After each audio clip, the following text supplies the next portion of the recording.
The old mansion seemed quite normal, but when seen from the ground, there was something foreboding and unapproachable about it.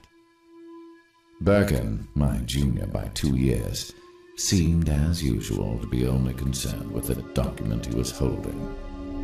We were assigned to the mansion 2 days earlier, on the day that the executive training center we had belonged to was closed. It all seemed like it was planned, too much of a coincidence. But probably the only person who knew the real truth was Spencer. Spencer was one of the main guys in charge of America's T-virus research at the Artley Research Facility. As soon as we got off the helicopter, the head of the facility was standing in front of the elevator, ready to greet us. I can't even remember the guy's name. Who really cares about formalities and figureheads like him? From that day on, the Artley Research Center was ours. As chief researchers, we were put completely in charge of all aspects of the facility. Of course, that is just how Spencer had planned it all out. He chose us. We ignored the facility head and got on the elevator.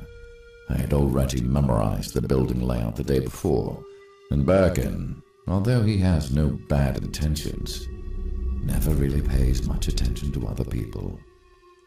Most people probably get pretty irked from the first 5 seconds that they meet us. However, the facility head had no reaction at all. But then, I was a young buck, completely full of himself, so I didn't really pay the facility head any mind. But in the end, I was really only Spencer's puppet, and the facility head, whose boss was Spencer, at least actually knew what Spencer was up to and what he was thinking. The whole time we were riding in the elevator, Birkin never took his eye off the documents he was holding. The document that Birkin was scrutinizing so closely was a report about a new virus that has shown up in Africa. It was called Ebola. At this moment, there were many people all throughout the world who were studying the Ebola virus. However, I think there were 2 major reasons why they were studying it: to help people and to kill them.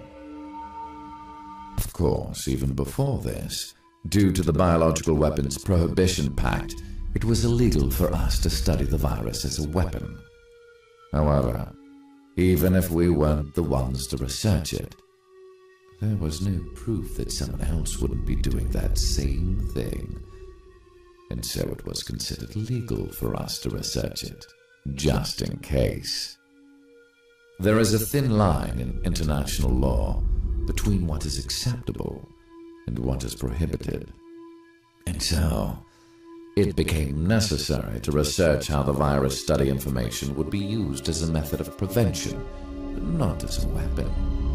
There really is no difference in the way in which you research a virus as a cure from how you research it as a weapon.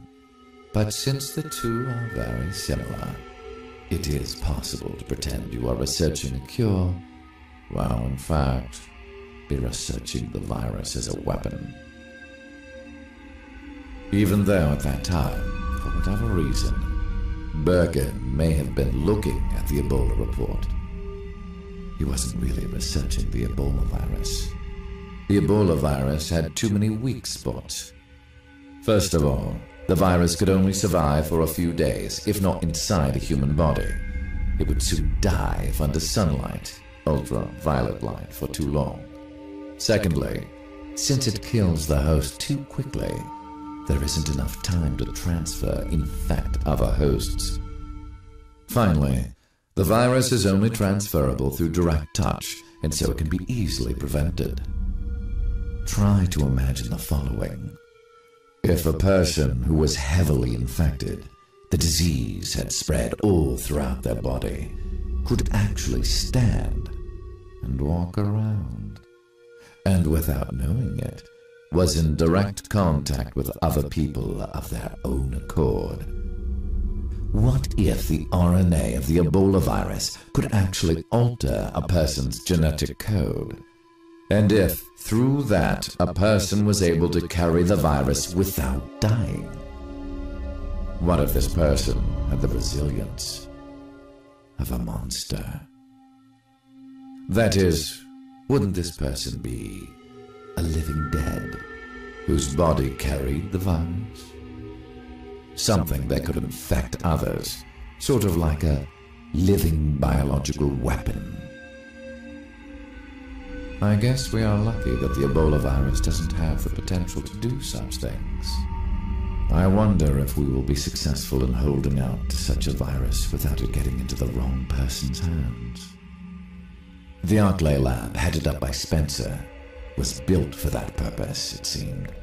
To create a disease capable of the characteristics I listed before. Officially, it was just a pharmaceutical company researching cures to viruses. But the truth is, it was really a factory for manufacturing biological weapons. The origin of the company was to create new starter viruses by recombining genes. In order to produce biological weapons out of these new starter viruses, they began studying virus mutations in order to strengthen the basic viruses they had created. This was known as the T-virus experiment. RNA-based starter viruses can easily be mutated. Through those mutations, it is possible to strengthen their traits. The reason Birkin was so interested in the Ebola virus was that he was thinking of recombining the Ebola genes into a starter virus to strengthen its attributes. By the time we had arrived at the research center, there was already a sample of the Ebola virus waiting for us.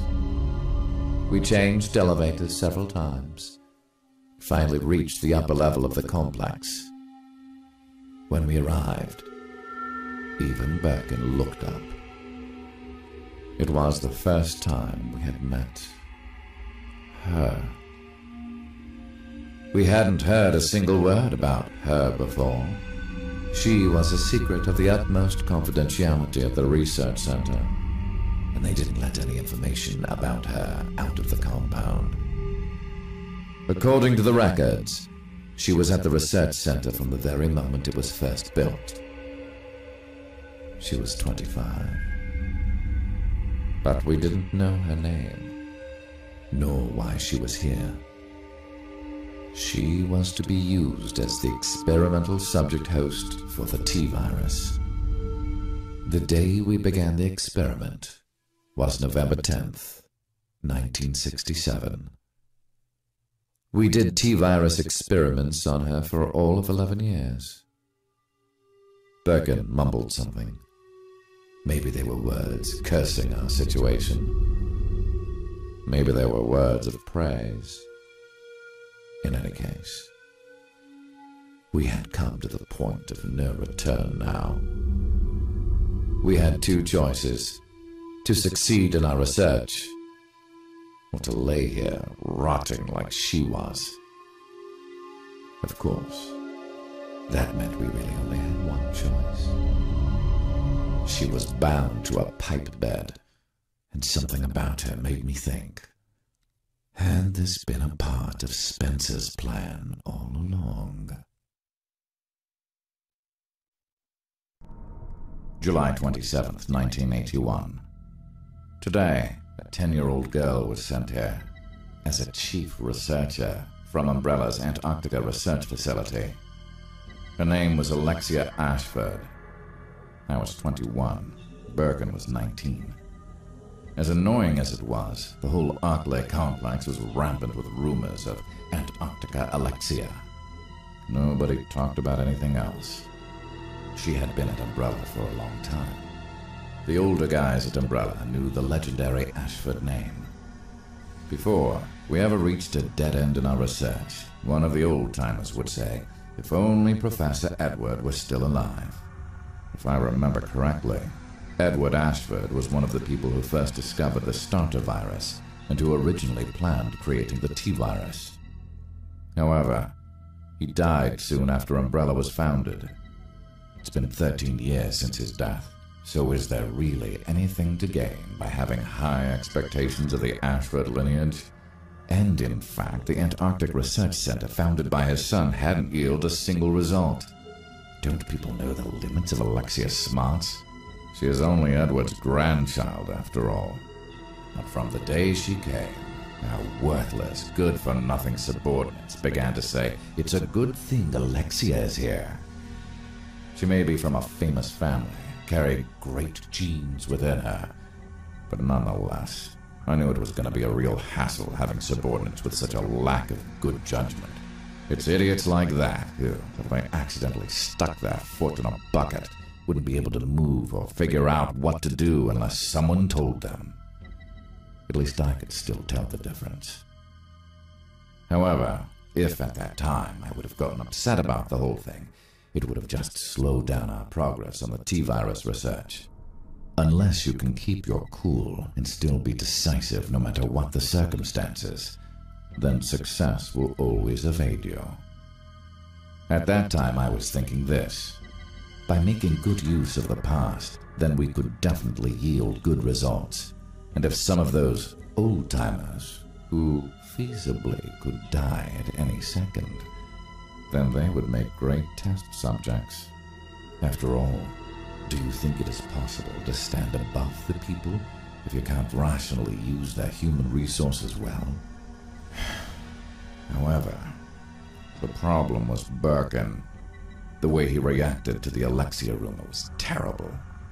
He never really said it, but for Birkin, the fact that he was the youngest person to ever be a chief researcher was always something he was proud of. That pride was severely injured by having a mere 10-year-old become a chief researcher. It was probably the first time someone so talented as he had ever tasted defeat. He just couldn't accept the younger girl of good lineage to be made a fool of by someone who hadn't gotten any results. Someone who had worked so far away. The fact that he couldn't get over it showed his immaturity. However, even though he was still immature, no matter what, I had to bring him back to his senses. It was during these 3 years that our research moved up to the second level. It was at this point that we fixed upon the idea of making a living biological weapon. Within people, there is a subtle difference that the virus couldn't totally overtake. It seems compatibility was also a major factor. About 10% of the people who were injected with the zombie virus didn't get infected. And this was something that happens was that they could be developed cheaply. However, the biological weapon that we were researching started to become very costly. If Spencer was in it just for the money, then he probably wouldn't have chosen to spend the extra money on researching a specialty virus that infected and wiped out 100% of its victims. It just wasn't financially worth it. Why would he want to ignore all financial concerns just to continue the research? If by changing the idea of war through biological warfare, he was attempting to monopolize all military industries, then I would have understood that. But even to this day, I have no idea what his true intentions were. But whatever Spencer's real reason was, Birkin was planning on making a biological weapon that would increase a country's military capacity. Not to just manipulate the genes of the T-virus, but also by adding other genetic code. He was planning on creating him. A military biological weapon that could annihilate those who went unaffected by the virus, as well as people who were wearing antiviral gear and equipment. This weapon was later named Hunter. However, that experience was temporarily put on hold in order to protect the test subjects from Birkin. Birkin's pace was quickened by Alexia's existence. He began to act out of the ordinary. He would stay at the lab for 24 hours straight, attempt experiments that he hadn't really thought out. I tried to use other researchers to get as many samples from the subjects before they died, but I just couldn't keep up with his pace. The head facilitator brought in a new subject as if nothing had ever happened, but she too soon died. It was hell, and within that hell there was but one person living. The female test subject's body that continued to live on. She was already 28 years old, having lived 14 of the years in this research facility. Someone whose consciousness had been taken away by the starter virus that had been injected into her 14 years ago. Someone who, if their heart did happen to actually be alive, would only hope for death, but she continued to survive. Why was only she able to survive this long? Her basic experiment data and that of other test subjects seemed to be the same.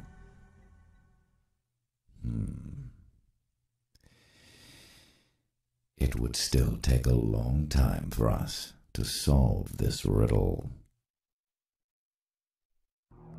December 31st, 1983. The winter of my 6th year at the Arklay Research Center. For the past 2 years, there were no significant results, and time seemed to just stagnantly flow along. But before long, we had a breakthrough. The thing that started it all was a report we got that morning. Antarctica Alexia had died. The cause of her death was that she accidentally got infected by a virus that she herself was researching. It was called the T. Veronica virus. Alexia was 12 years old. It seemed she was just a little too young to be undertaking such dangerous experiments. There were many rumors to be heard. One particular rumor actually suggested that she injected the T. Veronica into her own body. No matter what the circumstances, I found that particular theory to be implausible. Probably, she was just so shaken up over her father's disappearance 1 year earlier that she just made a mistake in the experiment. After that, Alexia's last remaining blood relative, her twin brother, who had worked in the Antarctica Research Center, came and picked up her work where she left off, but no one had any expectations of him. In the end, the Ashford family was basically dead, without even yielding a single advance for the experiment. It was just as I thought. A legend is, after all, merely that, a legend. After the news of Alexia's death, Birkin changed. Or I guess I should say, he returned back to his normal self. But I guess the biggest thing was that all of his subordinates now had no choice but to think of him as the main researcher, since now there was no one who could surpass his talents. However, with that, it became taboo for anyone to talk about Alexia in front of him, on the back burner. In the end, even though the situation was at its best, Birkin himself failed to grow up and advise him for the fact that the center was located in such an isolated location was to prevent the virus from getting out in the instance of a leak. However, biological weapons aren't that simple. Viruses don't only infect humans, they can infect other things as well. Any virus is usually capable of infecting more than one host. For example, the number of species that the ordinary influenza virus, the common flu, is recognized as infecting are birds, pigs, horses, seals, and humans. The difficult part is not that all types of animals, people within a species are affected. Even though within the bird species, ducks and chickens are affected, all other birds are not. And if a virus mutates, then the kinds and number of hosts it affects changes. So, it is impossible to create a virus that is capable of affecting everything. And that was the main problem, trying to adapt the T-virus so that it would affect everything that it came in contact with. After Birkin became useless, I found out it was a fact that the T-virus could infect almost any kind of living thing. Not just animals, but plants, insects, fish, almost any species. The virus had the power to expand and disperse all over the Earth. Whenever I would leave the center for a walk in the woods, I would always think to myself, why did Spencer choose this place? Because there were lots of different types of species concentrated in the woods. If the virus ever did get out here, then what would happen to a place where there were this many type of living things present? In the case of insects, they are small, so you might not think of them as dangerous, even if they are secondary carriers of the virus. However, insects usually exist in swarms, and that huge number makes them a very dangerous carrier indeed. If they were carriers, then how far would the virus spread? If a plant was a carrier then, since they can't move, you wouldn't expect them to be able to infect many people. However, what about the pollen that comes from plants? Considering those factors, the center was an extremely dangerous place to run virus research. And if you really think about it, the location of the Ashford Antarctica Research Center was really a much safer and obvious choice. It would almost seem as if this place was specifically chosen as a location for the purpose of spreading the virus. But I just can't imagine that would really be so. What is Spencer trying to get us to do? This was a major issue, so big that I couldn't tell the other researchers. At this time, the only person that I felt I could have talked with about this was Birkin, but it was evident that telling him would be meaningless. I needed more information. It was at that time that I first began to feel the limitations of my position as researcher.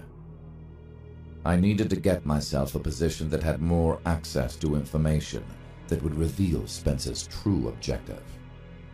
I felt no love lost for throwing away my position as a researcher in order to find out. But I couldn't rush things, because if Spencer ever got wind of what I was doing, then it would be all over. I jumped back into my research, and it was business as usual, so as not to call attention to my plans. During those times, the female test subject that continued to survive was left in some corner and forgotten. A living could have been. We began to call her that, sometime after she stopped yielding useful data for us. At least, until 5 years later, that is. July 1st, 1988. The summer of our 11th year at Arklay was just starting. I was already 28. Birkin had become a father and already had a 2-year-old daughter.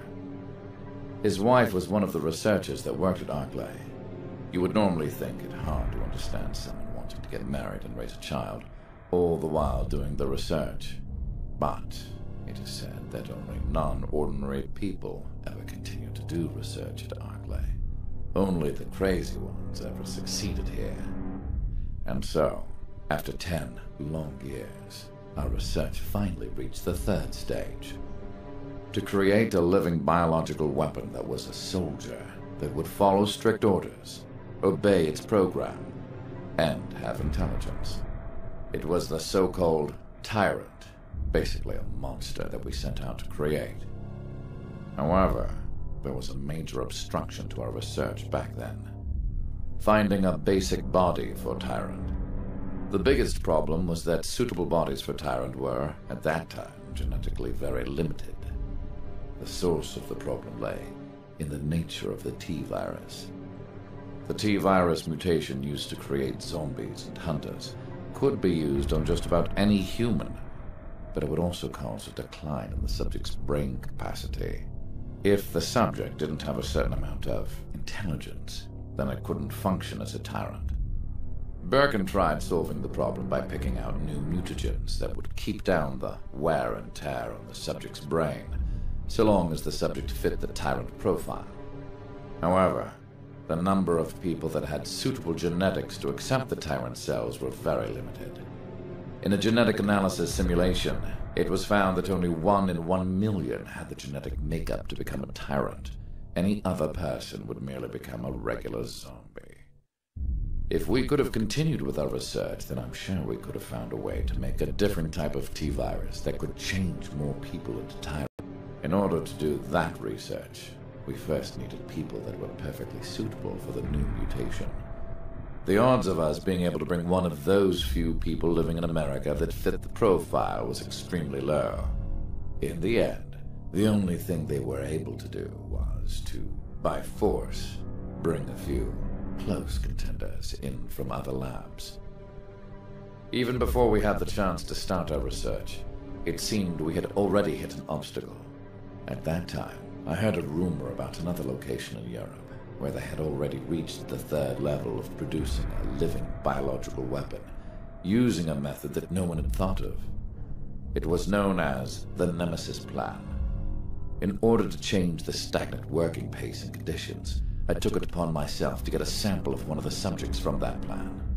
Of course, Birkin first disagreed with me, but in the end, I was able to get him to reconsider. Everyone had no choice but to recognize the fact that, until we found a suitable tyrant subject, our research wasn't going anywhere. The package from Europe came at midnight, several days later, after a series of broadcasts, proposals, and counter-proposals. That box that contained it landed on the helicopter pad. It read, Nemesis Prototype. I had to use some very strong tactics to get the incomplete thing where it was being researched in France, but all the while, Spencer was backing me up, pulling all of his strings and using his influence. Only Birkin showed no interest in it until the end, but he at least recognized it as an important part of the experiment. The sample was developed to create a never-before-seen, totally new form. By manipulating genes, they had artificially created a living parasite. That was what Nemesis really was. It could latch onto another organism's brain, and then take control of the host's brain, bringing it a high level of destructive power. By combining intelligence with a destructive body suitable for battle, they were able to form the ultimate biological weapon. And if they could complete the project, then they would be capable of creating warlike bodies without having to worry about the intelligence issue. However, the problem was that the parasite containing it was not stable. The only thing written within the document that was attached to the sample was, failure, sample died, over and over again. Anything that had been affected and whose intelligence was being controlled would die within 5 minutes.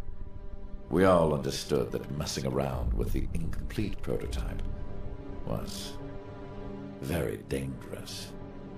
If we could only somehow manage to extend the amount of time that the hosts would live, then we could take control over the project. That was what I was aiming for. Of course, we would use her as our test subject. Surely her unusually high endurance would be perfect for sustaining the Nemesis prototype parasite for a long time. Even if she didn't last that long, it's not as if we would be losing anything special anyways. However, the experiment yielded a result that was opposite from what I was predicting. The Nemesis parasite that tried to enter her brain disappeared. At first, I didn't even know what was going on. I couldn't believe that she would be the one to mix with the parasite genes without dying. That was the beginning. Somewhere within that undying body of hers, there had been a change. We had to re-examine her from head to toe one more time. During our 10 years of research, she had been totally and thoroughly examined, but this time, we ignored that previous data. For the 21 years that she had been here, for the first time, something was finally happening. After she had already survived longer than other subjects who had received the Nemesis virus, it was only Birkin that started to realize what was happening. There was something within her. That something was a deviation from the T-virus plan. Something new that gave way to a new form. Something that changed our destiny. It was the beginning of the G-virus plan.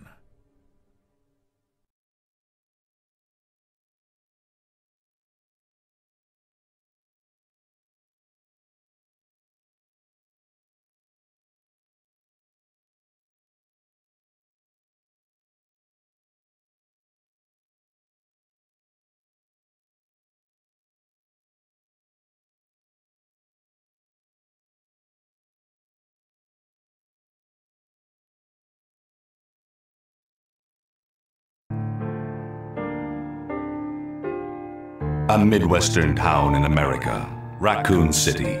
A solitary island far off in the sea, Rockfort Island. An island that would become the second Raccoon City, Sheena Island. There are still many unanswered questions about these seemingly unrelated yet intensely traumatic events. Though it is believed that the International Enterprise umbrella was somehow involved, little is known as to the origin of this faceless corporation. When was it established?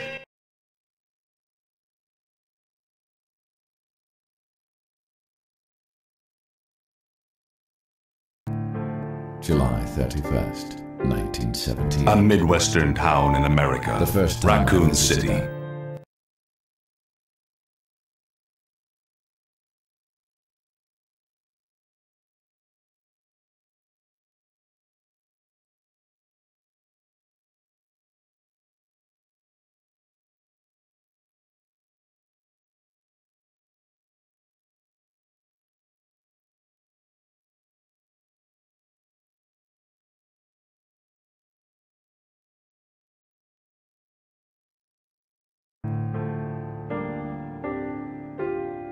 A Midwestern town in America, Raccoon City.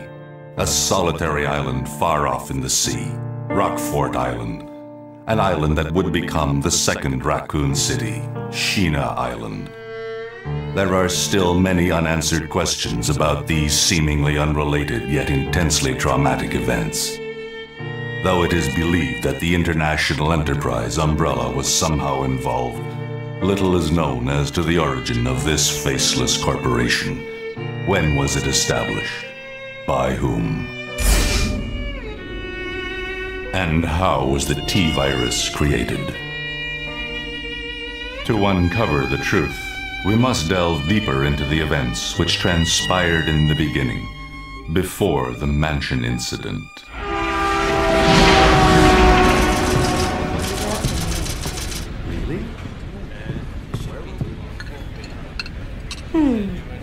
Do you think so too? Yeah. Do about it. Hold off for a while. I wonder how those hiring people would react to this.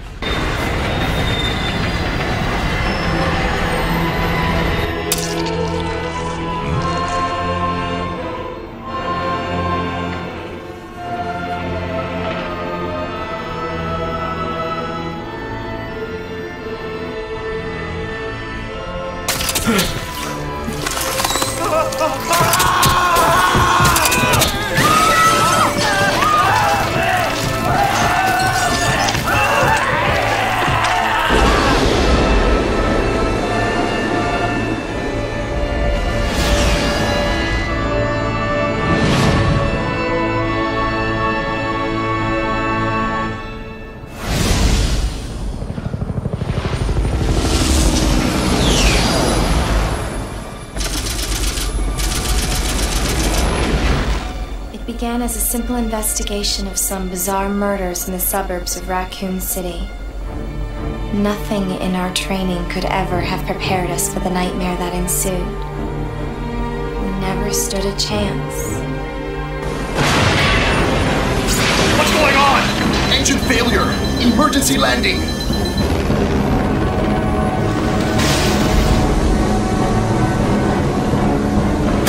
Oh!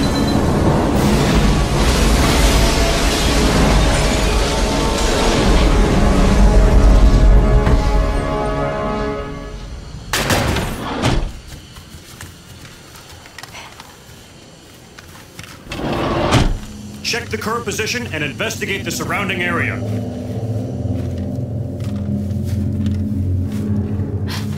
Captain, look!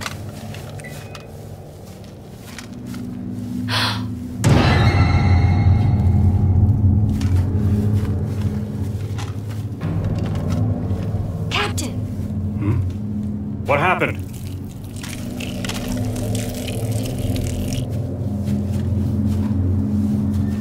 Court order for transportation. Prisoner Billy Cohen, ex-lieutenant, 26 years old. Court-martialed and sentenced to death July 22nd. Prisoner is to be transferred to the Regathon base for execution. Those poor soldiers. They were good men just doing their jobs, and that scum murdered them and escaped. All right, everyone, let's separate and survey the area. Our friend is brutal and ruthless. Keep your guard up.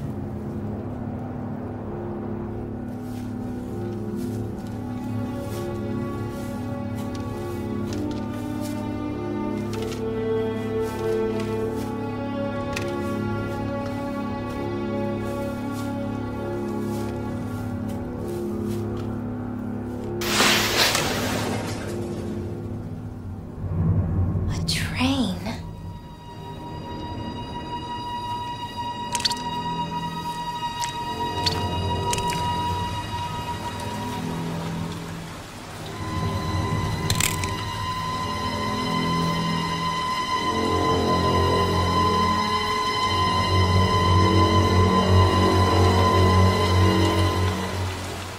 This is Officer Chambers from STARS Bravo team. Please identify yourself. Is someone there? The government has announced that it has set out as uncommon, but as of 2 years ago, when a several conflicts set up, the local government stepped in and took over.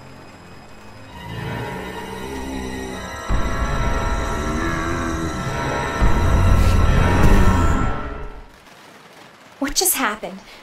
I thought they were dead.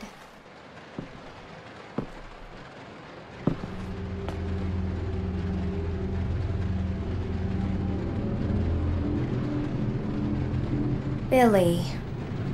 Lieutenant Cohen. So, you seem to know me. Been fantasizing about me, have you?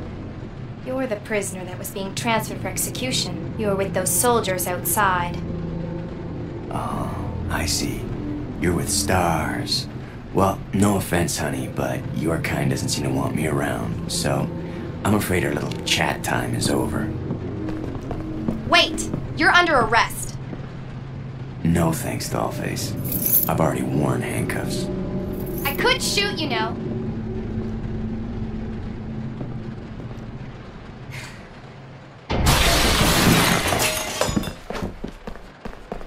Edward! Are you alright? What happened? It's worse than... We can't. You must be careful, Rebecca. The forest is full of zombies and monsters. Zombies and monsters.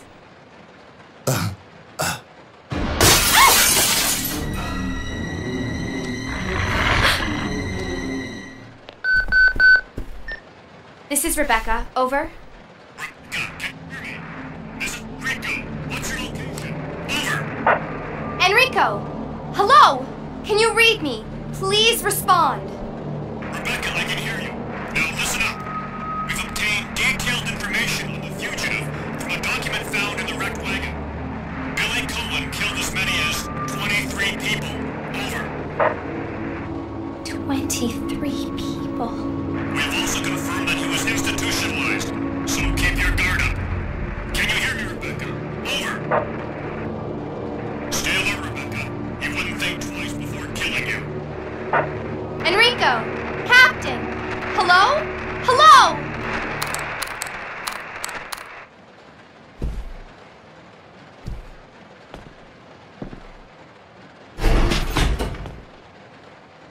It's gonna be dangerous from here on in. Why don't we cooperate? Cooperate with you? Listen, little girl, if you haven't noticed, there's some pretty freaked out things on this train. and I, for one, want to get out of here. I don't think we stand a chance doing it alone. You expect me to trust you, a wanted felon? I don't need your help. I can handle this on my own. And don't call me little girl. All right, Miss Do-It-Yourself. What should I call you? The name is Rebecca Chambers, but that's Officer Chambers to you. Well then, Rebecca, why don't you go and try while I wait here?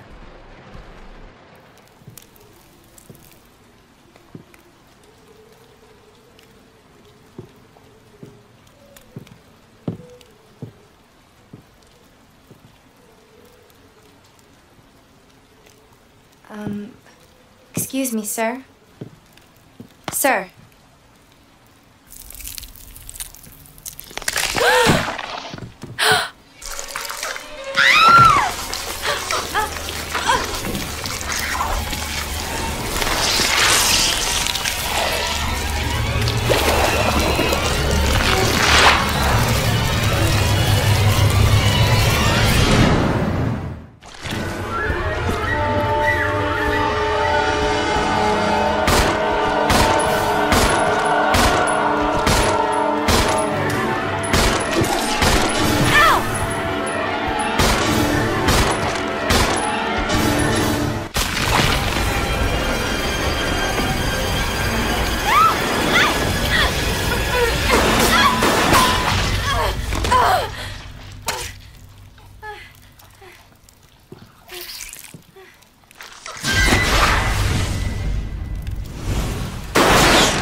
Are you okay?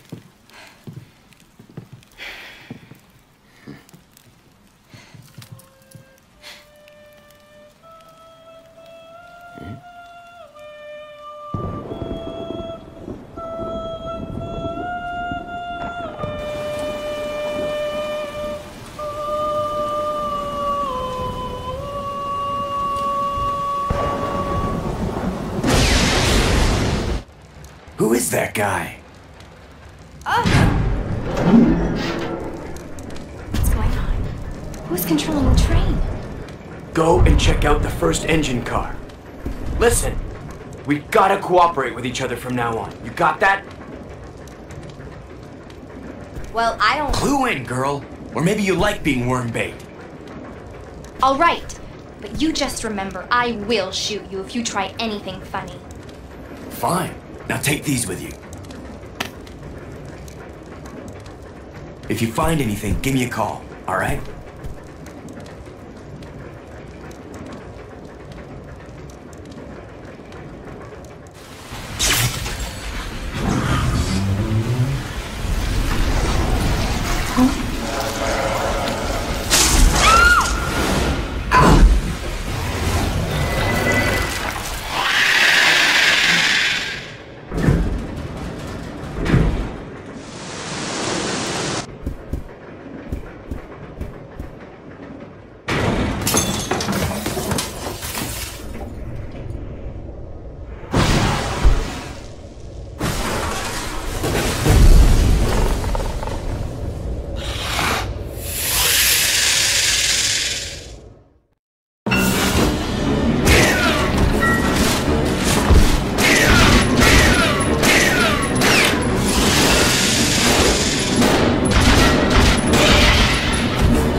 Delta Team, this is Delta Team. We have gained control of the train. Over.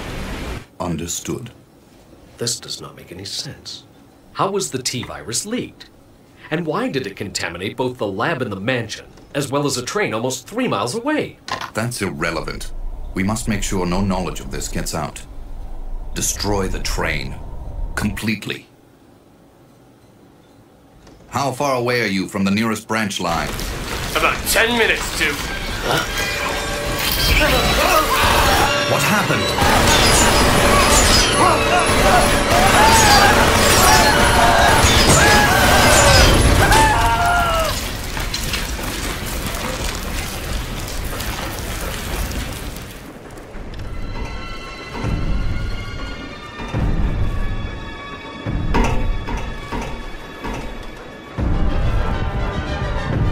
The train will either derail or crash. I gotta stop this thing.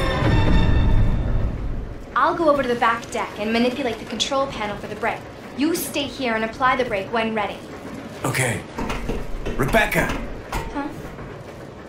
Don't screw up, okay? I won't.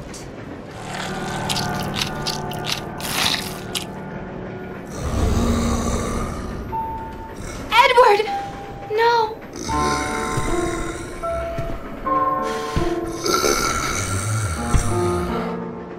Stop! Don't come any closer!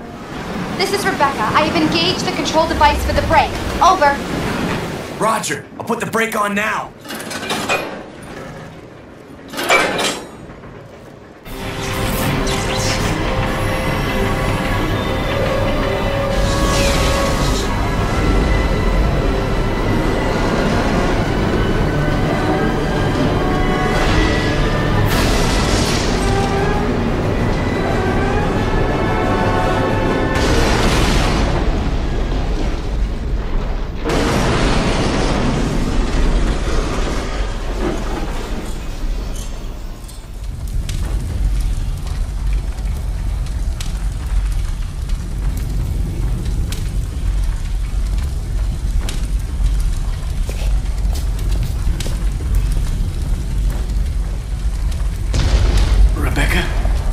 Rebecca! I'm here. Are you alright? Hey, we managed to stop the train. Yes, we managed. We have to find a way out.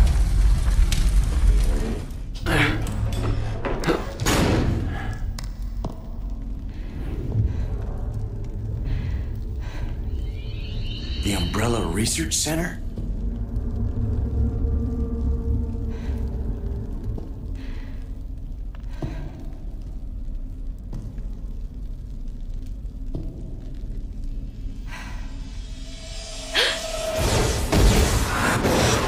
First general manager, Dr. James Marcus. Who on earth are those people? She's just a rookie, a member of STARS. What about the male? I'm unfamiliar with him. Attention! This is Dr. Marcus. Please be silent as we reflect upon our company motto. Obedience breeds discipline. Discipline breeds unity. Unity breeds power. Power is life. Who are you? It was I who scattered the T-virus in the mansion. Needless to say, I contaminated the train too. What? Revenge. On Umbrella.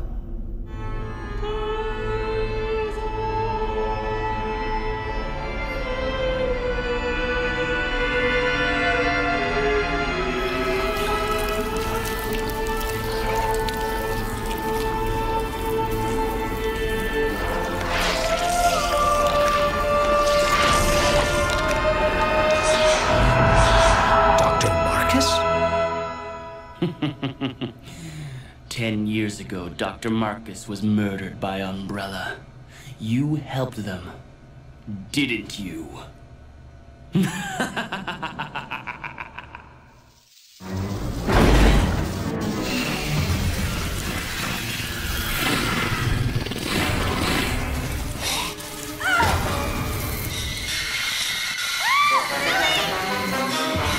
Rebecca!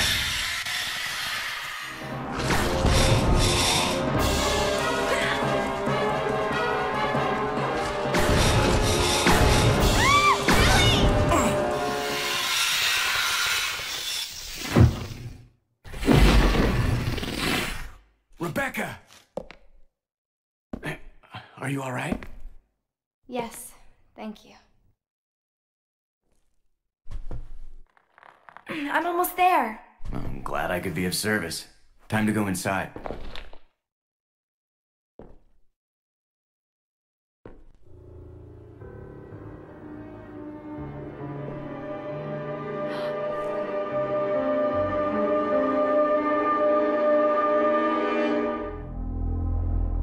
You are wasting your time.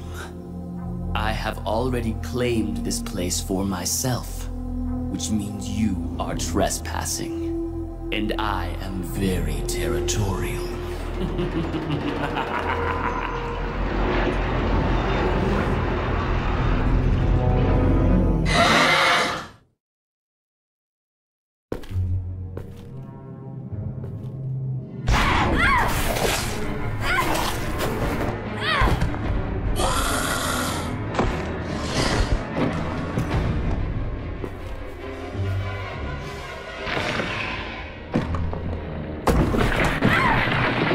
It just doesn't make sense.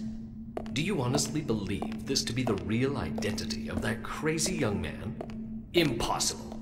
But if somehow it is true, then Umbrella will be finished. If the old conspiracy against Dr. Marcus is revealed, Mr. Spencer's career will be over. Not to mention ours, too. So, the time has come at last. What are you going to do? I will simply say goodbye to Umbrella. The biological weapon utilizing the T-virus has almost been completed. Our only remaining task is to acquire combat data. You can't be serious. I refuse to abandon my work. I have finished the research on the T-virus, but I need a little more time to complete the more powerful G-virus. Do as you wish. I will follow my initial plan and lure the STARS members into the mansion. Their superior combat training should make them perfect test subjects. Fine. In the meantime, something must be done about that madman. As I recall, URC is equipped with a self-destruct device in the basement. I'll find it, set it off, and annihilate the place to nothing more than a mass of rubble. I can't. Hold on. Rebecca! Hang on. I'll pull you up.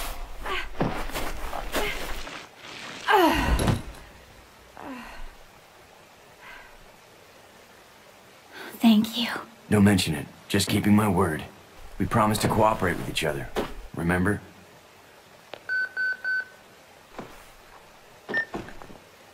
This is Rebecca, over. Rebecca, this is Enrico. Have you managed to locate Cohen yet? Over. Rebecca, answer me. No, sir. I have not found him yet. I'll continue to search for him, over. Rebecca. My first mission, and I've already disobeyed orders. So much for my great law enforcement career. Oh well, I probably won't live long enough to worry about it. Billy, I just need to know. I need to know the truth. Did you kill 23 people? I'm not going to judge you. I just want to know the truth. It was around this time last year. Our unit was ordered to Africa to intervene in a civil war. Our mission was to raid a hideout of some guerrilla forces located deep inside the jungle. But the hideout was far away from our entry point. Some died from the heat. Others were killed by the enemy.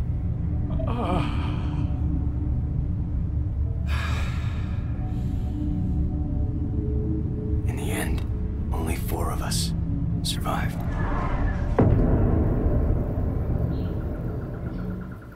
Only, there was no guerrilla hideout. What do you mean? The idiots in charge had us operating based on wrong information. But we couldn't just go back home empty-handed, oh no. Our leader ordered us to attack an innocent village.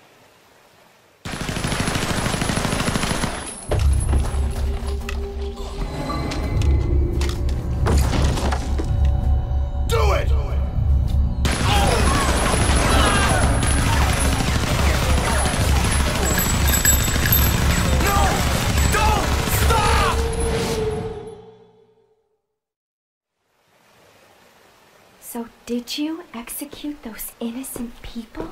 Forget about it. Doesn't matter anymore. That was then, this is now. Besides, you said you wouldn't judge me. I'm not judging you, but it does matter. Look, now my people think you killed those MPs in the van, but I don't think you did. It was those zombie dogs, right? When they attacked the van, you were able to escape. Isn't that right? You don't get it.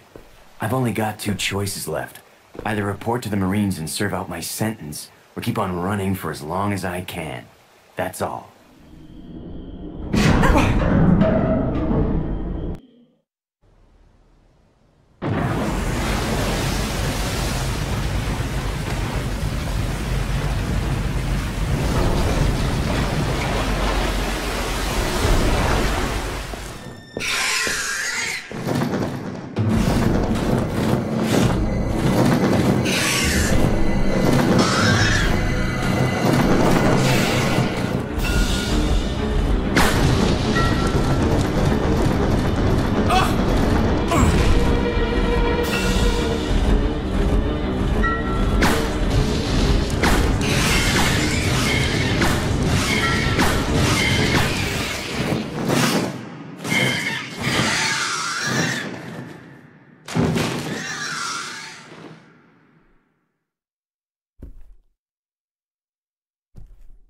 Judging from the age, that guy could be Marcus's son, or grandson.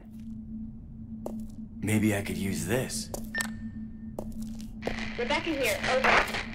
Billy, I found something here that might make you happy. It's an aerial cable car. Really? That's great. Now we can get out. Yep, let's regroup as soon as possible. Over. Roger.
Shoot!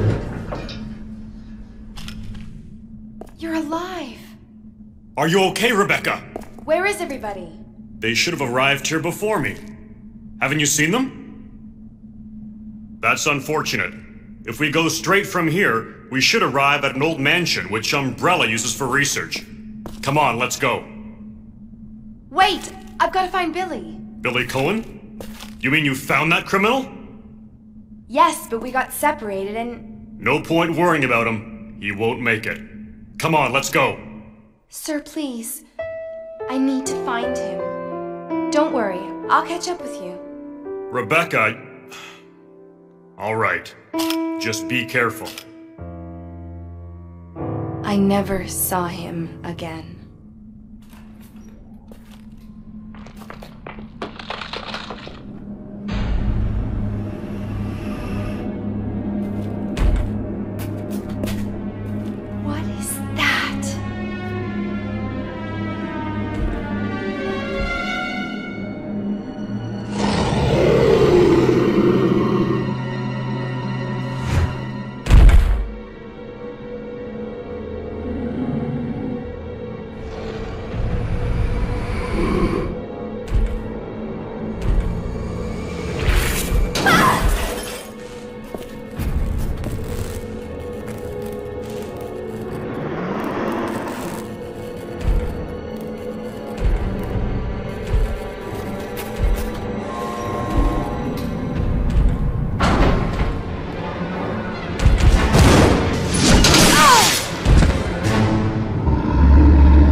Rebecca, where am I? You're safe now. Are you okay?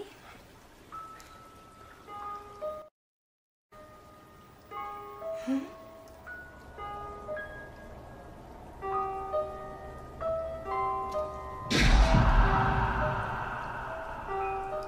What could have done this? They must have been used as test subjects in Marcus's research. He must have kept messing around with the mother virus.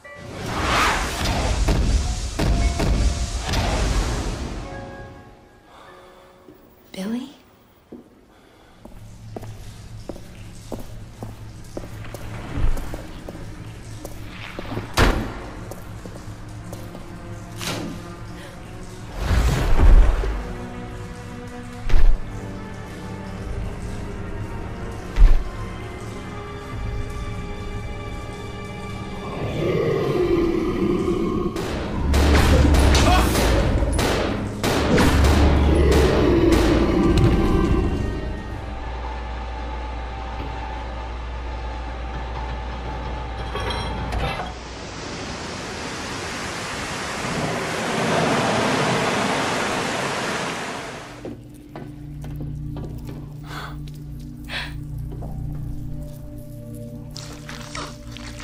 Welcome, young ones. So glad you have joined the party. You are the guests of honor. After all, it's your wake. Who are you? Dr. Marcus? No, you can't be. What's going on? 10 years ago, Spencer had me assassinated.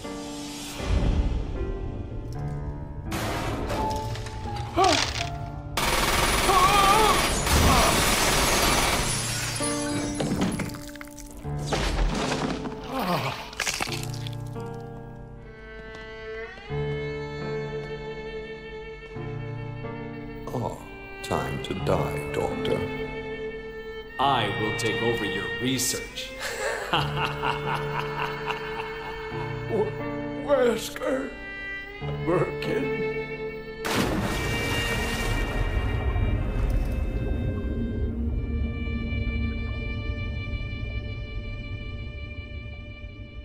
However, something wondrous happened.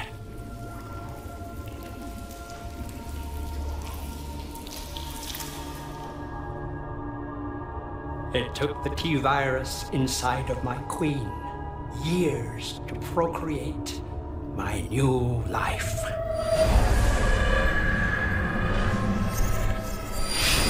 I live. Now I will have my revenge on Umbrella, and the world will burn in an inferno of hate. You'll pay for what you've done. We'll see which one of us is gonna die.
It's the Queen!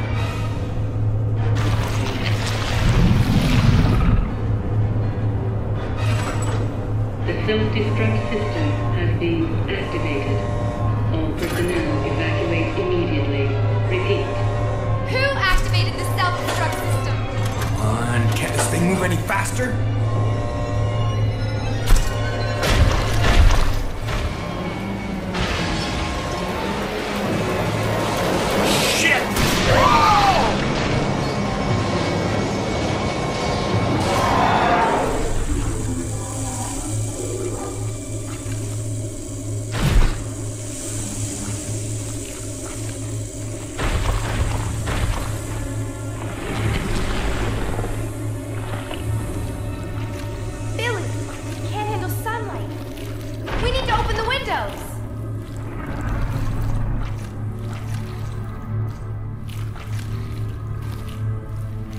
Follow me.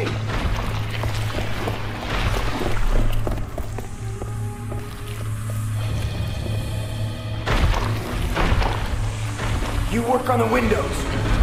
Got it. I'll use my charm to distract Her Majesty.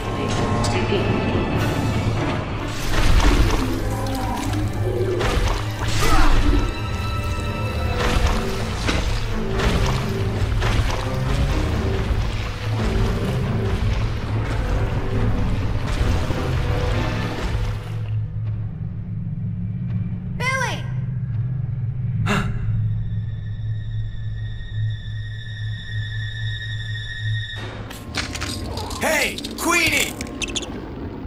Feast on this!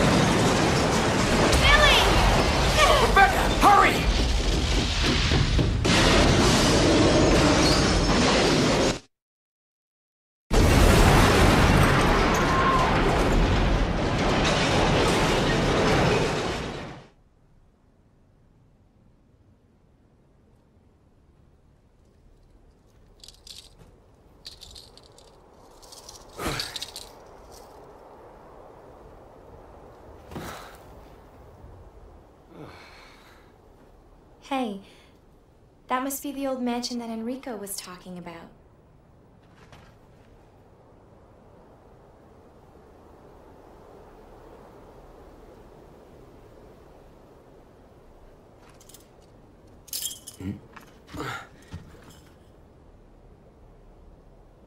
I guess it's time to say goodbye.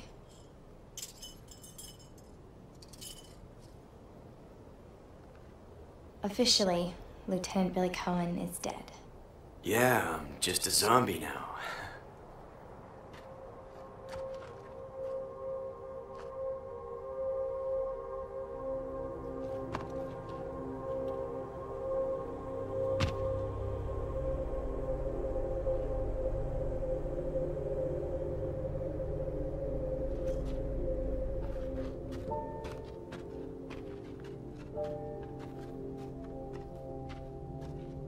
Thank you, Rebecca.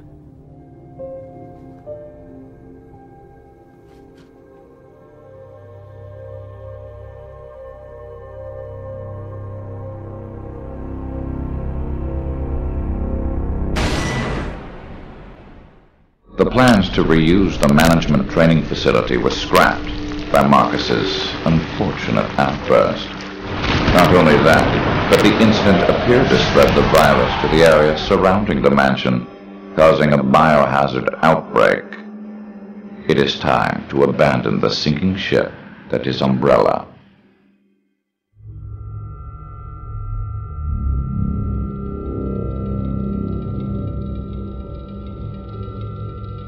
The virus is out. We can't hide this anymore. It appears Umbrella is finished.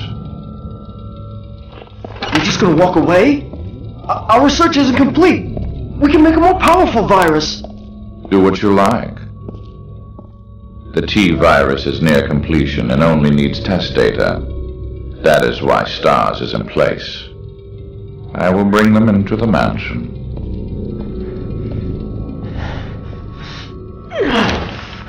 Damn it! I better get rid of this place before there are any more complications.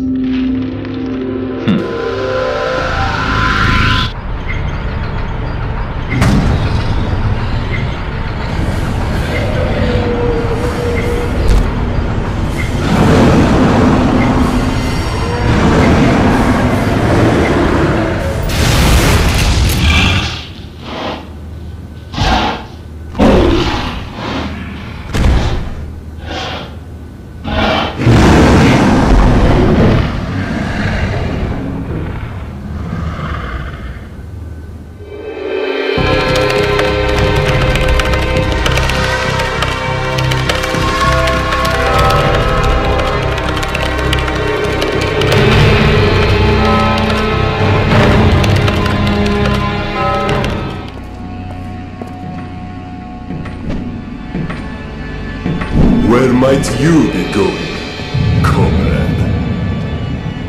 My next mission. The reclamation of the management training facility was your mission. And now you're just going to walk away without taking responsibility for your failure. The T-virus has escaped.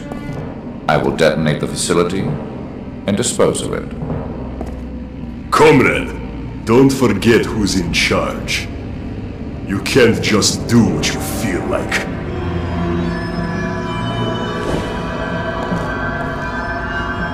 Maybe you need a little reminder.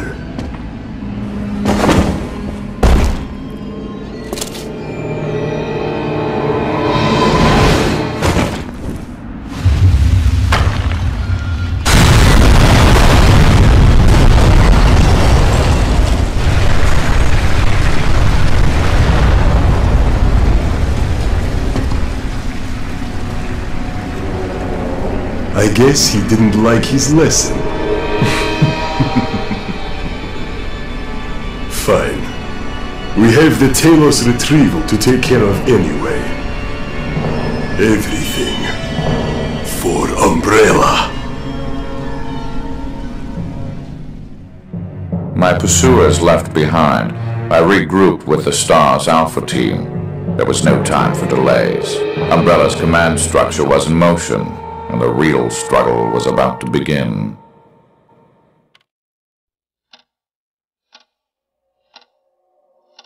After splitting up with Billy, I went to the mansion where Bravo team was to rendezvous. When I arrived, I found that none of the others were there, and the mansion was unsettlingly quiet. I was exhausted from the events of the previous day, and before I knew it, I had drifted into a nightmare.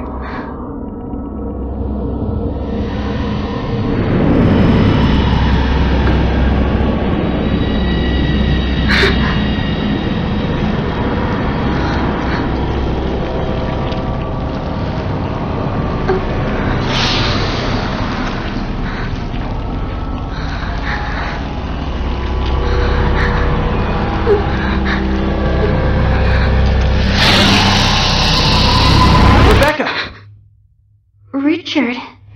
You're okay? I'm fine.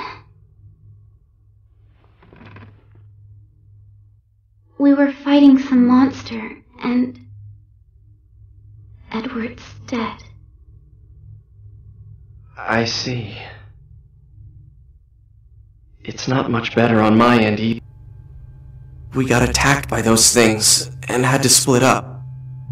The rest of the team is either in hiding or...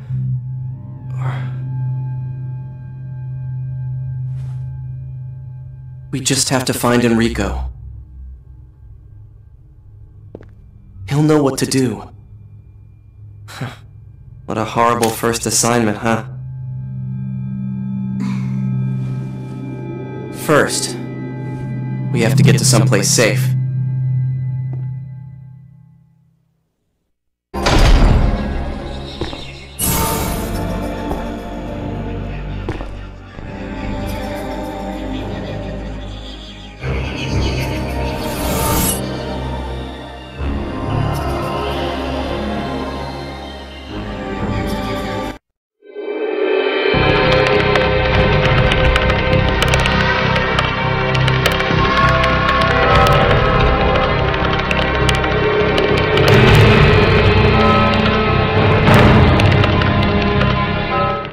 Made it to the mansion, but stay on your toes. I will, Billy.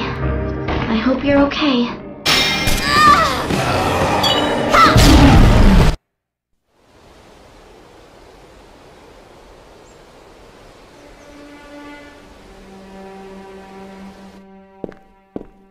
Who's that? They're going into the forest. Unbelievable. I wonder what they could be up to.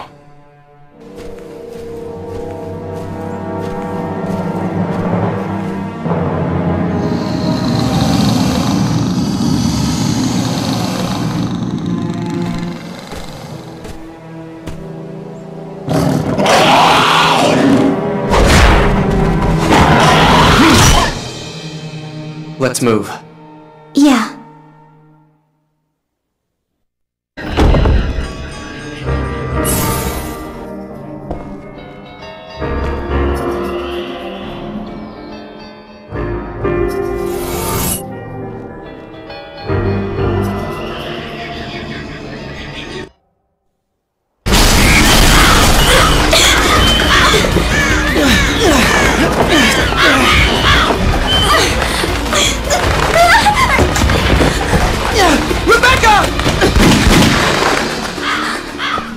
Are you alright? It's probably just us now. Help will come. I'm sure our captain is out there somewhere. So don't give up hope. Besides, I'll back you up. And with me around, what could go wrong?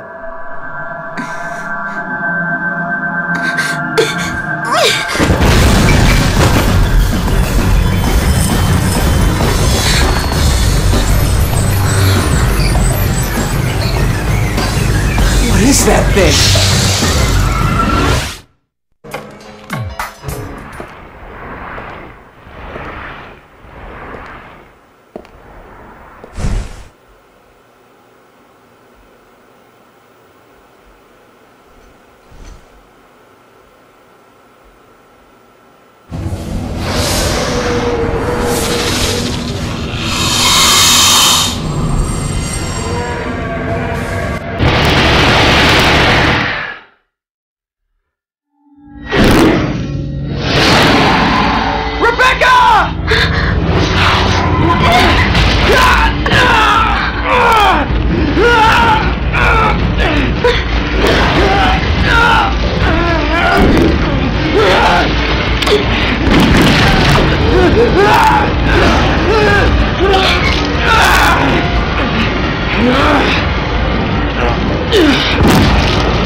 I messed up good. Some backup I made. Richard. Don't make that face at me. We've still gotta have hope. Someone will come and rescue us. I know it.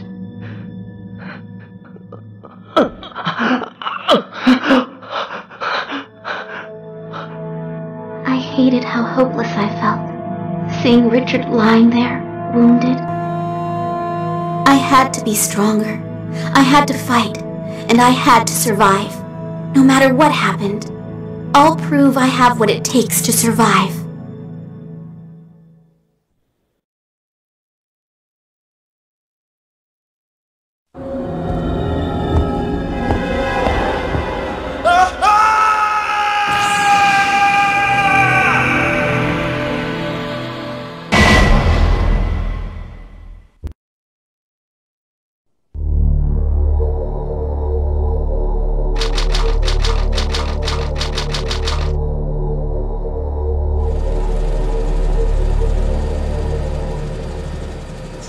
Alpha Team is flying around the forest zone situated in northwest Raccoon City, where we're searching for the helicopter of our compatriots Bravo Team, who disappeared during the middle of our mission. You haven't found it? No, I haven't found it yet. Bizarre murder cases have recently occurred in Raccoon City. There are outlandish reports of families being attacked by a group of about 10 people. Victims were apparently eaten. Bravo Team went to the hideout of the group and disappeared. Look, Chris!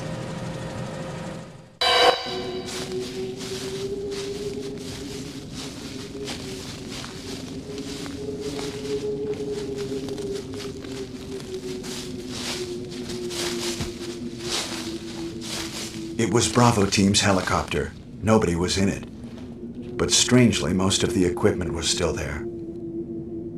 However, we soon discovered why.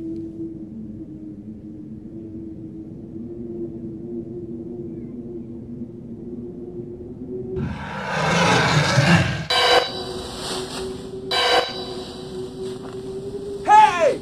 Come here!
Run for that house!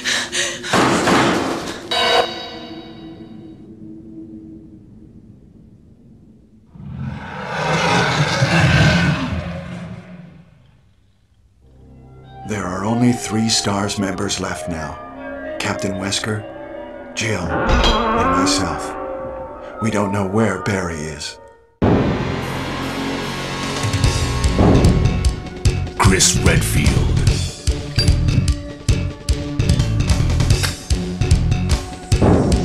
Jill Valentine.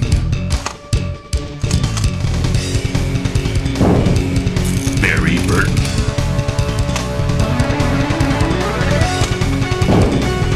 Rebecca Chambers.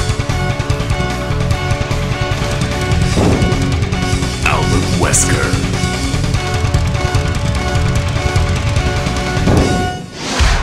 Resident Evil.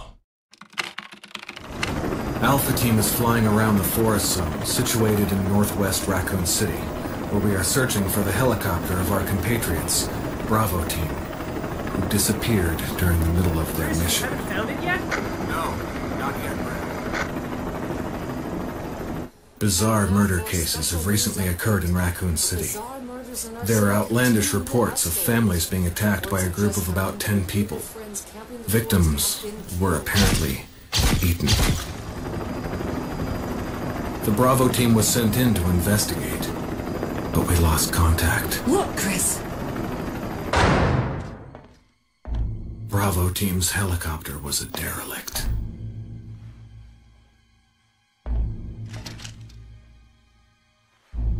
Save for the remaining body of Kevin.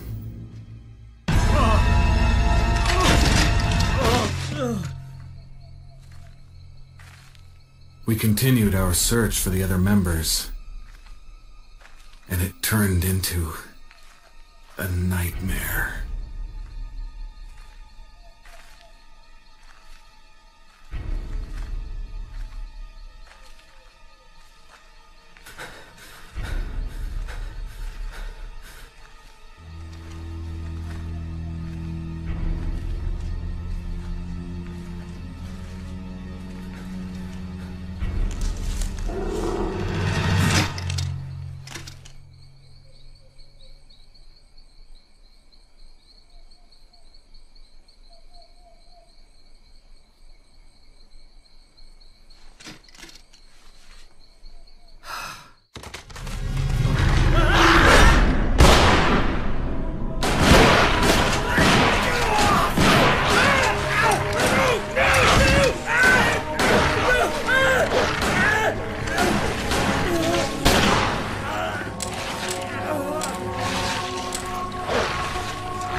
this way!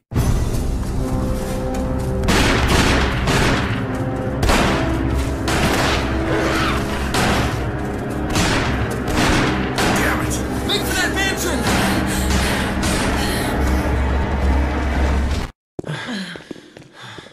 Is everyone all right? Barry. Where's Barry? He's... No. What was that? I'll go and check it out. All right. Jill and I will stay and secure this area. Chris? Take care. Yeah.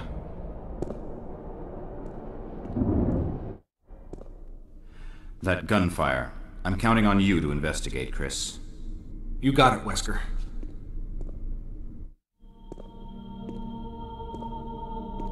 Wesker? Jill?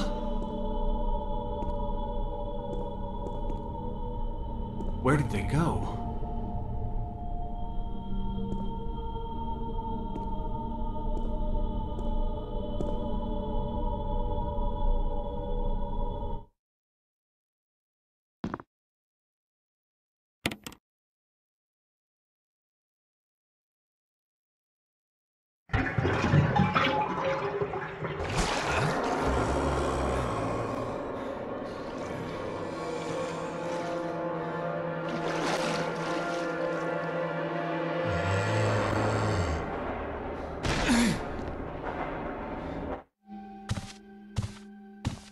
You. Chris Redfield, Alpha Team. We're here to rescue you.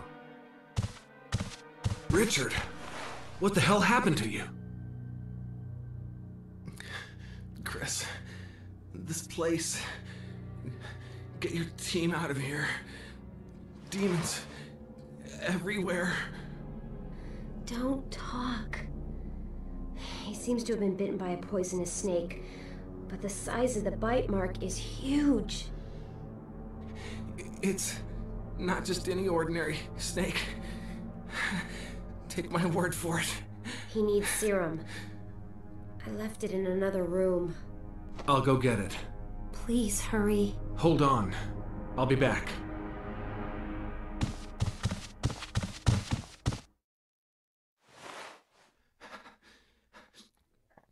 Chris, be careful. Please hurry, Chris. Hope this is what you wanted. Thank you. I'm gonna give you a shot now, Richard. Hang in there. Here, take it. It's a radio. Take care of yourself, Rebecca. Richard! He's okay. He's just unconscious. Rebecca, it's not safe here. Let's get Richard to a safer place. Right. Richard's doing well, Chris. He should recover soon. Good. Richard needs you now. As soon as Richard gets better, we'll come after you. Rebecca, you okay with a gun? Yes. All right. I'm going to continue my investigation. Be careful. Okay? This room is equipped with all sorts of medical supplies.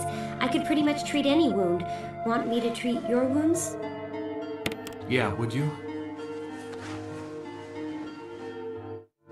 Thanks. Somebody sure knows how to get a deal. Most of the medical supplies here are from Umbrella. Umbrella? Don't you know? They're only the biggest taxpayers around here. They make most of these medicines right here. Homegrown in Raccoon City.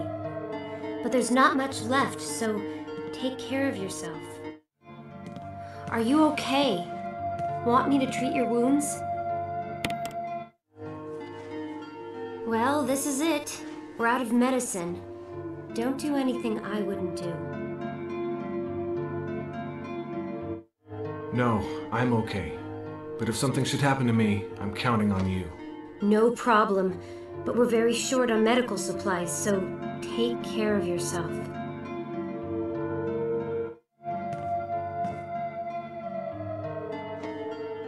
should be fine with a little more time. Take care, Chris.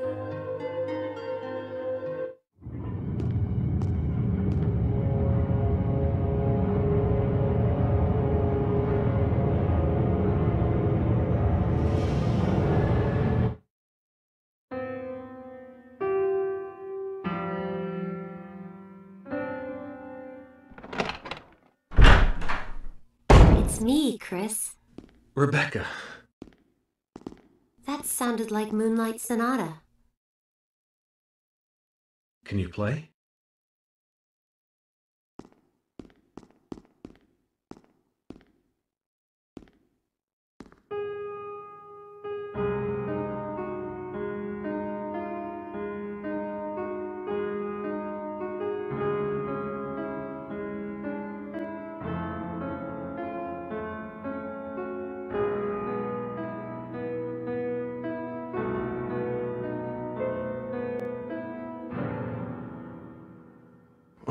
What was that? My interpretation is off a little. Let me practice for a while. We'd better get our priorities straight and get back to our investigation. You're right. Rebecca. I know, but just a little bit longer. Sure. But don't get too carried away. Oh, I won't. Chris! Chris! I think I got it!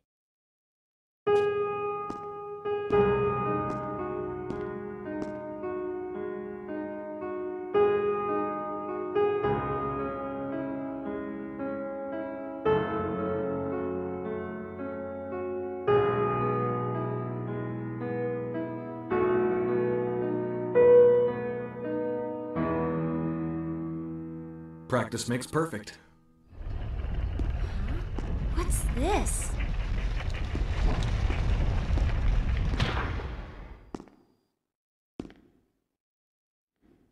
Be careful, Chris.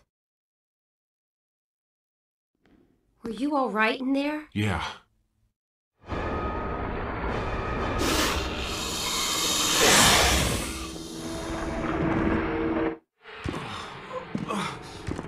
Poison. Chris! I need serum. Serum? I remember seeing it. I'll be right back. Just hang in there.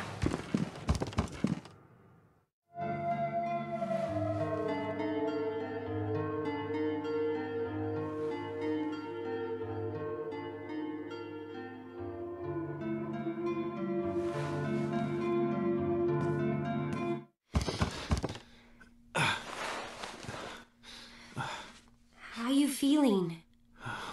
What happened? You were bitten by a poisonous snake and fell unconscious. Easy. Oh, my head's killing me. You should be fine, because I gave you a shot of serum. But again, don't do anything... That you wouldn't do?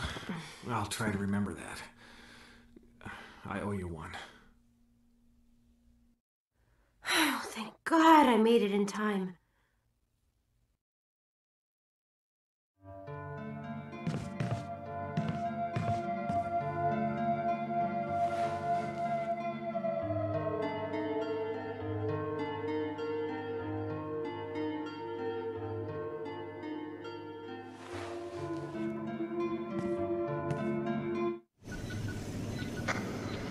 Spawn. Wesker? Monster chains. Tree. None exist. Wave. Woods outside the mansion.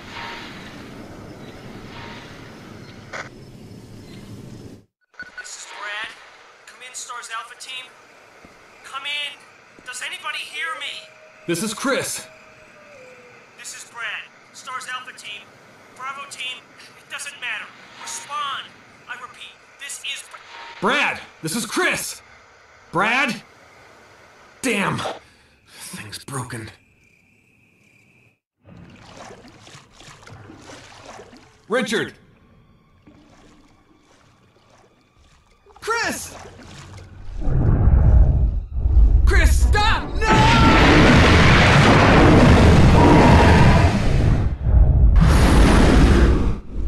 Richard!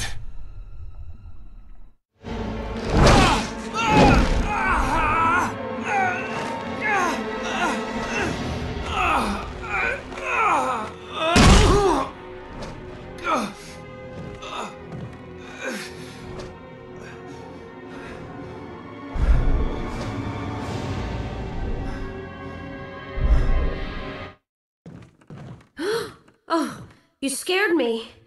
You okay? Yeah, it's dead.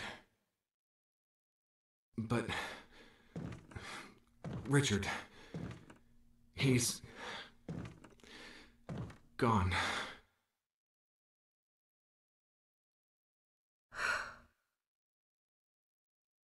I'm sorry. It's my fault. I should have watched out for him. I found a pharmaceutical room. I think I can come up with something useful. I'll be there. I'm glad you're still okay. This room is equipped with all sorts of medical supplies. Want me to treat your wounds? Yeah, would you?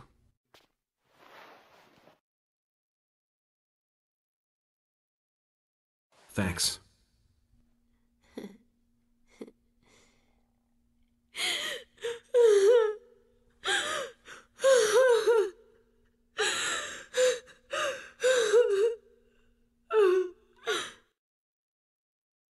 Be strong, Rebecca.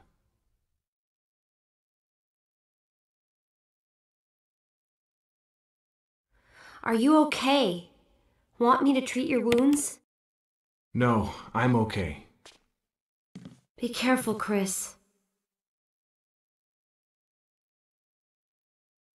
Yeah, would you?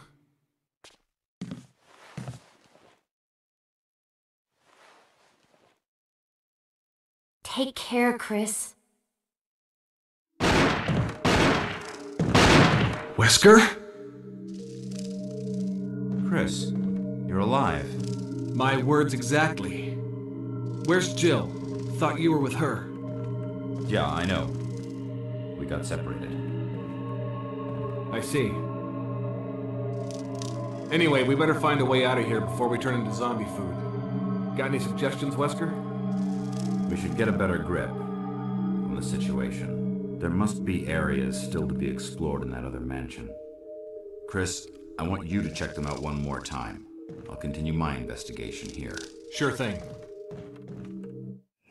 This is Brad. If you can't answer me, somehow give me a sign. Chris to Brad! Can you hear me? Brad! Damn! Enrico! Don't come any closer, Chris. What happened? Double crosser. Enrico, wait. Enrico! Umbrella. Enrico! Double crosser.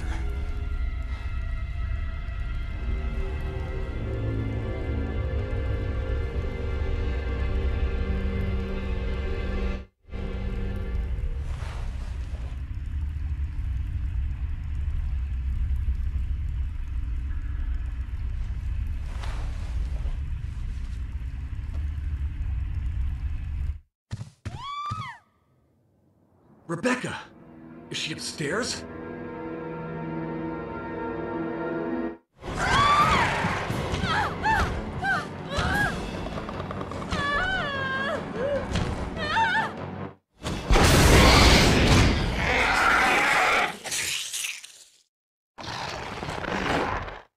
Rebecca!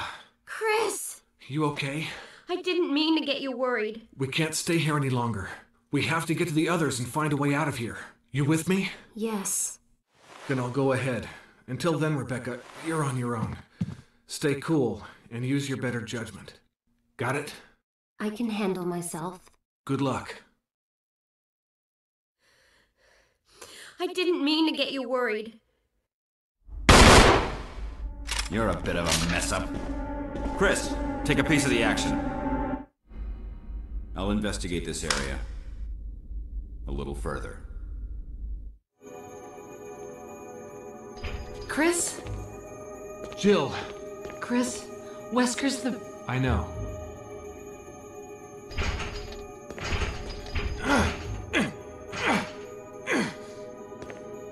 I can't open it. Just wait, I'll be back. Okay. Chris! Rebecca! I saw you in the inner garden. I finally caught up. Well, I'm glad you're okay. No more following. Just stay with me, kid. That's my plan, sir.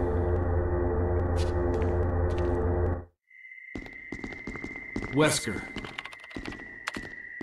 So you've come. Chris, you make me proud. But of course you are one of my men. Thanks. Since when, Wesker? I'm afraid I don't know what you're talking about. Since when have they been slipping you a paycheck? I think you're a bit confused. I've always been with Umbrella. And stars were umbrellas. No, rather, my little piggies. The Tyrant virus leaked, polluting this whole place, and unfortunately, I had to give up my lovely members of Stars. You killed them with your own dirty hands! You son of a bitch! No. Oh yes, dear. Just like this. Rebecca! Don't move! You... I don't think you want to die just yet. I have something that's of some interest to you.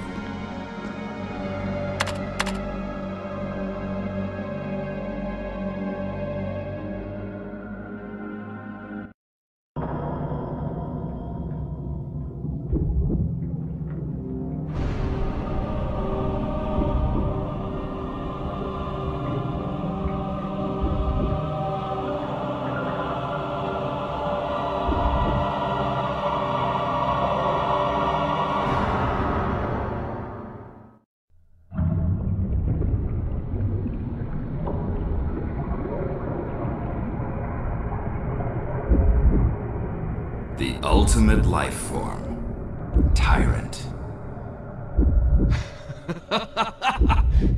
Wesker, you've become senile. Chris, you'll never understand. It's magnificent.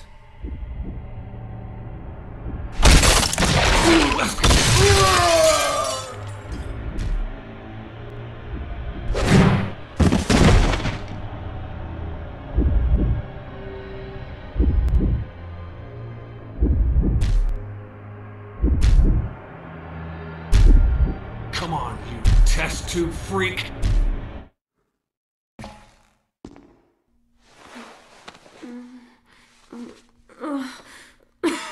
Rebecca!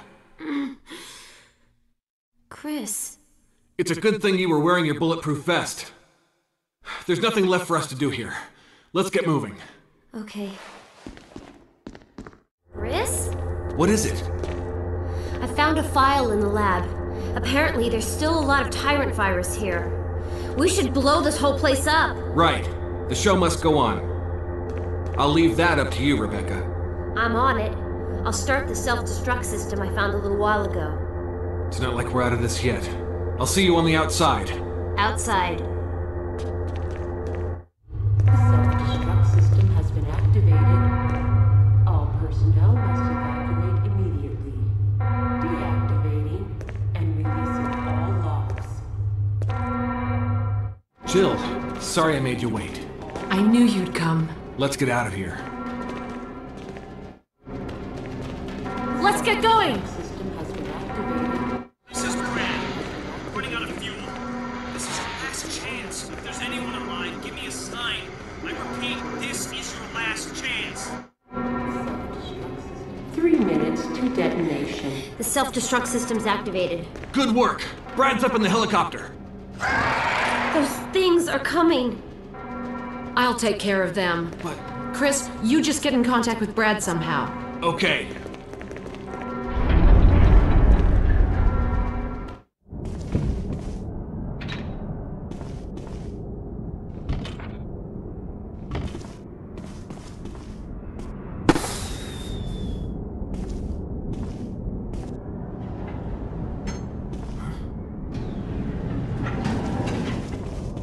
Chris! You okay? Yeah.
Unusual behavior.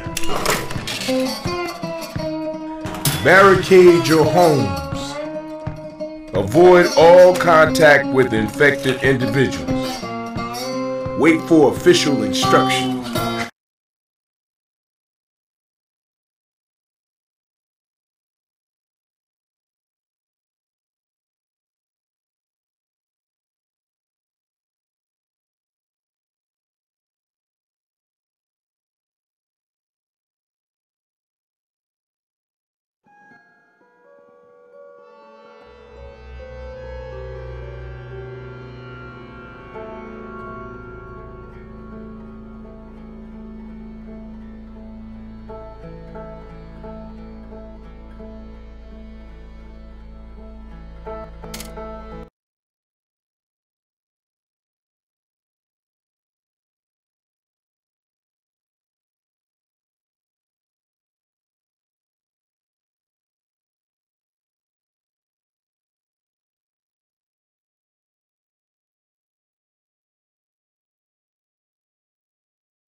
Do you know how we can get to the other side? Well, no.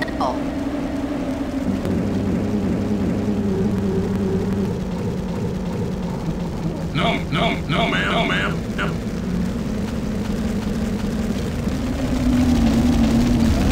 Everyone to the station. Let's do it. Yeah, all right. Got it. We'll holler back at you when we get. Okay then. Yeah, wish us luck. Zombies are driving trucks. All right, nobody panic. I have a plan. Francis. Yep. There's the landing pad. Roger that, good buddy.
Do you know how we can get to the other side? Everyone to the station. Yeah, all right. Got it. We'll holler back at you when we get there. Okay. Yeah, wish us luck.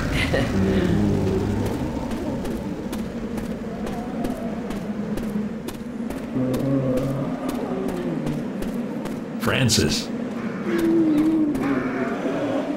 There's the landing pad.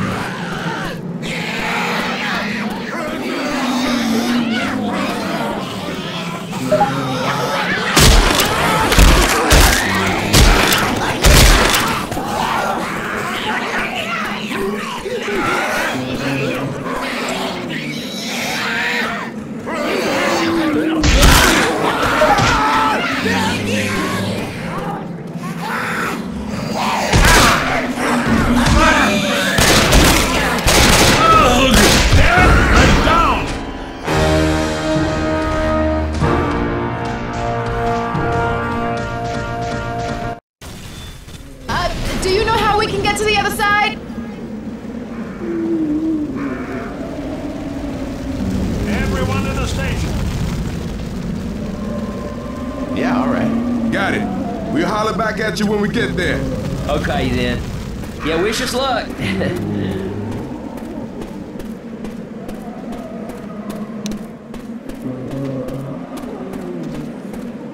Francis. There's the landing pad.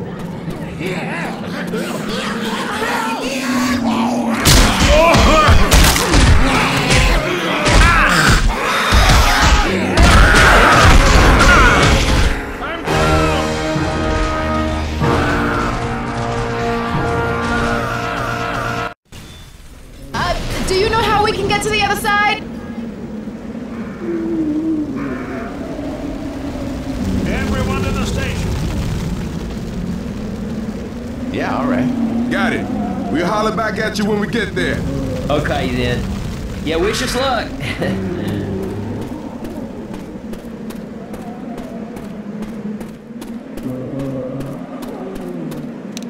Francis. There's the landing pad.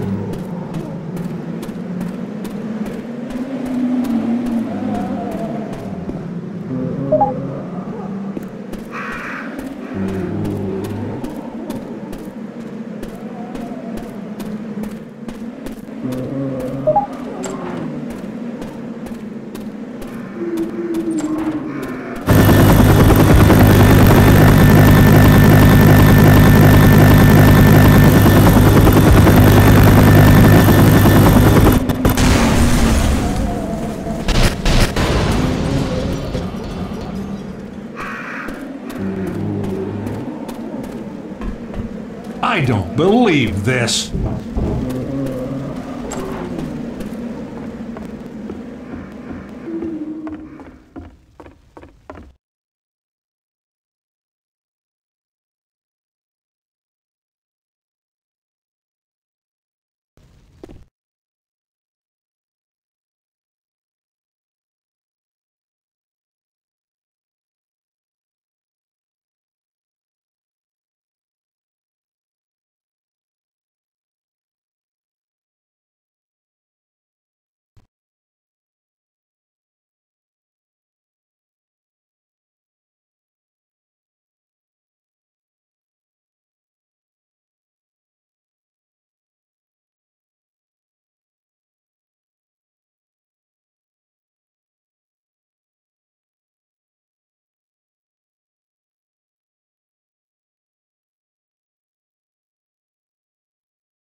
we can get to the other side? Well, no. No, ma'am. Everyone to the station. Let's do it. Yeah, all right. Got it. We'll holler back at you when we get there. Okay, then. Yeah, wish us luck. Zombies are driving trucks. All right, nobody panic. I have a plan. Francis. Yep. There's the landing pad. Roger that, good buddy.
I don't believe this.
get to the other side?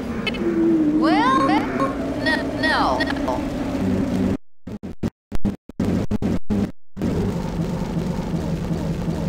No, ma'am. Everyone to the station. Let's do it. Do it. Yeah, all right. Got it. We'll holler back at you when we get there. Okay then. Wish you luck. Zombies are driving trucks. All right, nobody panic.